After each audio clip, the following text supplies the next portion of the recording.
Summer heat in the southeast, typical afternoon showers and thunderstorms, but now we have a front creeping south that will affect our weather.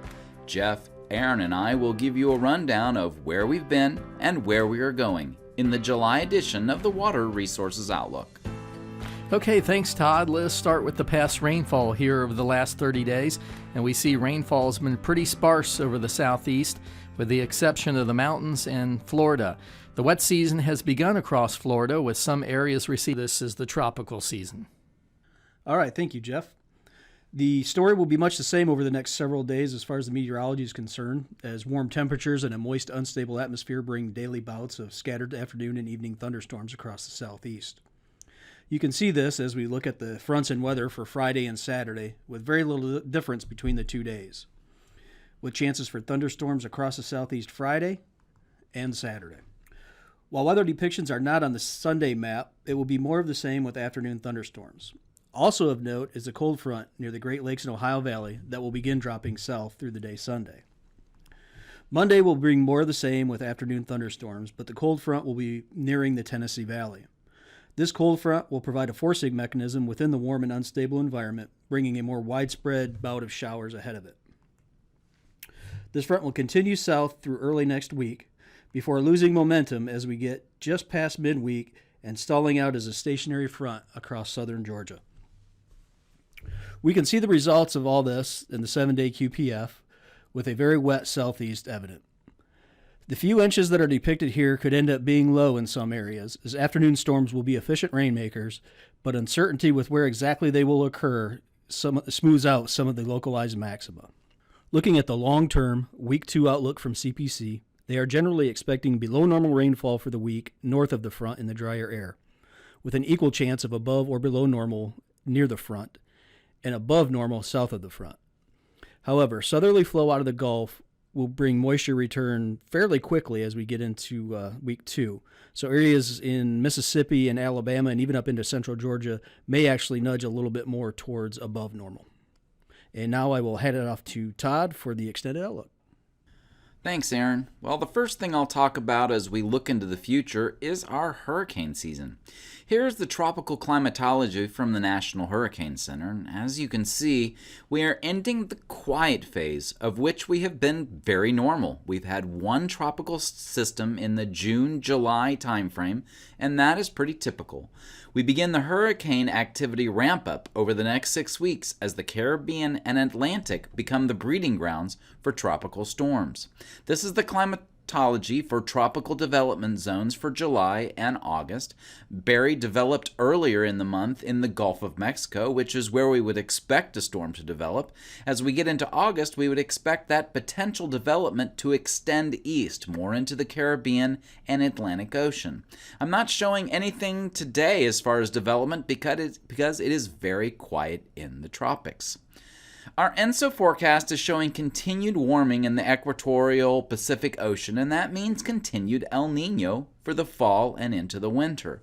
This would tend to have a dampening effect on development of tropical systems in the Atlantic. We are expecting a slightly below normal hurricane season this year, so all looks good for July 18th as we look forward. However, don't let your guard down, as things could change quickly, as they did when Barry quickly spun up into a hurricane in the Gulf of Mexico. The Climate Prediction Center released their outlooks this morning, and the first one we will look at is the August temperatures. We have been warm this summer in the southeast, and that looks to continue for us through August. The rainfall forecast, well, models are not hedging towards wet or dry, so we end up with equal chance of above, near, and below normal precipitation in the area. Heading into fall, a similar pattern emerges, a near to slightly below normal hurricane season with a very weak El Niño and getting close to neutral conditions. This forecast is unremarkable in that it doesn't give us too much to work with.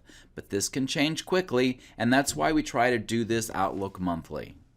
The outlook for the end of fall and the beginning of winter gives us a hint of the El Nino that's still going to be lingering at the time. And this is a very El Nino type forecast for that time period. So for November, December, and January, it looks like the Gulf Coast states of Mississippi, Alabama, the Florida Panhandle, and parts of Georgia could lean towards being more wet during that time. And again, that has at least a little bit to do with the El Nino forecast continuing. So it looks like our winter could possibly be similar to what we saw last year during the beginning of the winter season. So again, we'll have to watch that, and we'll continue to watch the El Nino forecast to see if maybe this will continue to pan out as we look further into the future. So overall, across the southeast, pretty normal conditions for the most part. Like in a typical year, river flooding can pick up across central Florida this time of year. And like I said, if there was a vulnerable area right now in the event of a big rainfall event, looks like North Carolina and Virginia would be at a slightly elevated vulnerability based on where their stream flows are at right now, Todd. And Jeff, it doesn't look like we're looking for a very active tropical season, at least for right now, but it does look like we're looking at an active next week or week and a half or so as that front pushes through. So that could make that area a little more vulnerable, as you mentioned. They're already a little bit wet. So again, we'll have to watch that. And it does look like we'll get a good dousing of rainfall. So for the summer river flood outlook, really, we're not looking at that much flooding, but we are looking at some rainfall and maybe some spotty flooding throughout the southeast. So we'll be watching that real closely. And so the bottom line in the short term, as mentioned before, we're wet weather early, and then river rises, not expecting any widespread flooding. I expect we may get some smaller rivers and some areas that might see some flooding during this time and in the short term. As for the long term, El Nino is still around, may dampen the tropical season a little bit, but a normal fall. And if tropics are quiet, it could mean a dry for early fall. So in a typical season, if we don't have a whole lot of tropical development or weather, we typically are dry during that time. So again, that's something we're going to have to watch and see if that pans out. Our next water resources outlook, we are expecting to record that on August 20th. Again, if you have any questions for us between now and our next water resources outlook, please feel free to email us or give us a call. Thank you, and we'll talk to you next month.